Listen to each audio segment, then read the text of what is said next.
हाथरस मामले में गैंगरेप की पुष्टि नहीं। इन महिला साइंटिस्ट ने जीता बड़ा इनाम। बॉलीवुड की लाडली को याद कर रहा गूगल। इन सब के बारे में जानेंगे ऑर्डिनरी के स्पेशल न्यूज बुलेटिन विन यानी विमेन इन न्यूज में, जहां हम बात करते हैं महिलाओं की, उनसे जुड़ी खबरों की और खबरों में महिलाओं की।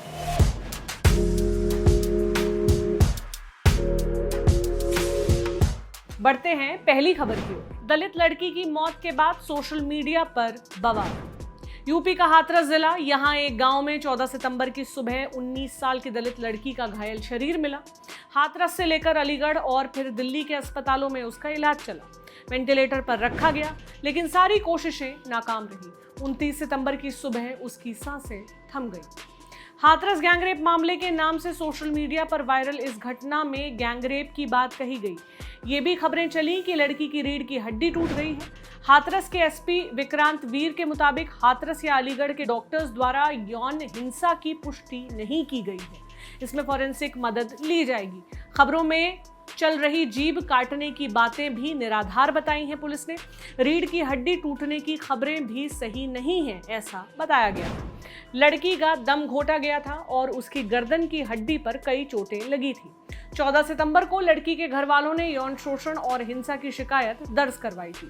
जब लड़की को अलीगढ़ भेजा गया तब वहां वो स्टेबल हुई थी और उसने गैंगरेप का आरोप लगाया था। एफआईआर भी दर्ज हुई थी। पुलिस ने मामले में आरोपी संदीप, उसके रिश्तेदार रवि और एक दोस्त लवकुश को गिरफ्तार कर लिया है।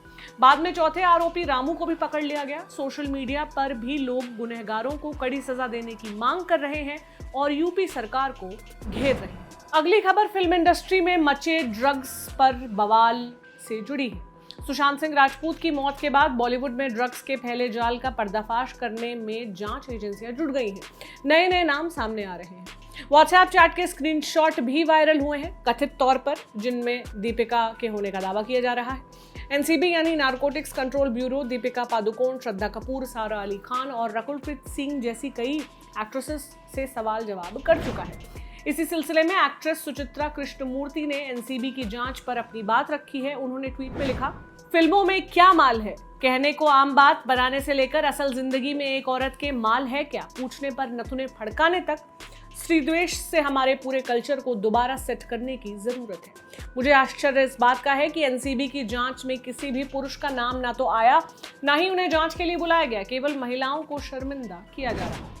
अगली खबर साइंस की दुनिया से।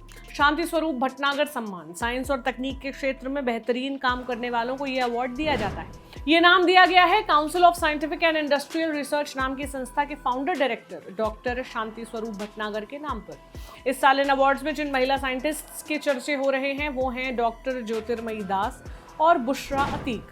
डॉक्टर ज्योतिर्मयी दास कोलकाता के जादवपुर में Indian association for the cultivation of science के ऑर्गेनिक केमिस्ट्री डिपार्टमेंट में प्रोफेसर हैं। इनका काम इस पर रिसर्च करना है कि कैसे दवाओं के छोटे छोटे अणु कैंसर को रोकने में मददगार साबित हो सकते हैं। इन्होंने आईटी कानपुर से पीएचडी की डिग्री ली है। ये सम्मान पाने वाली वो ओडिशा की पहली महिला साइंटिस्ट है। डॉक्टर बुशरा अतीक आईटी कानपुर के डिपार्टमेंट ऑफ बायोलॉजिकल इंजीनियरिंग में एसोसिएट प्रोफेसर हैं। इन्होंने अपनी पढ़ाई और पीएचडी अलीगढ़ मुस्लिम यूनिवर्सिटी से पूरी की है। इनका रिसर्च का काम प्रोस्टेट, ब्रेस्ट और अतड़ियों के कैंसर के ऊपर फोकस्ड है। ब्रेस्ट और प्रोस्टेट कैंसर को फैलाने वाले तत्वों पर रिसर्च कर रही है। इन्हें रोकने के तरीके और कैंसर को शुरुआती स्टेज में ही पहचानने की तकनीक पर काम कर रही है। अब बात फिल्म इंडस्ट्री की लाडली जोहरा सहगल की। आज के दिन गूगल ने अपने होम पेज पर एक्ट्रेस जोहरा सहगल को जगह दी है। उनके नाम का बना ये डूडल उनकी फिल्म नीचा नगर की याद में बनाया गया है। आज यानी 29 सितंबर को ही साल 1946 में नीचा नगर कान फिल्म फेस्टिवल में दिखाई गई थी। इसके डायरेक्टर थे चेतन आनंद। फेस्टिवल का सबसे बड़ा सम्मान पाम डिओर इस फिल्म को दिया गया था। इसे भारतीय सिनेमा की पहली अंतर्राष्ट्रीय सफलता माना जाता है। जोहरा सहगल 7 दशकों से भी अधिक समय तक फिल्म इंडस्ट्री में एक्टिव रही।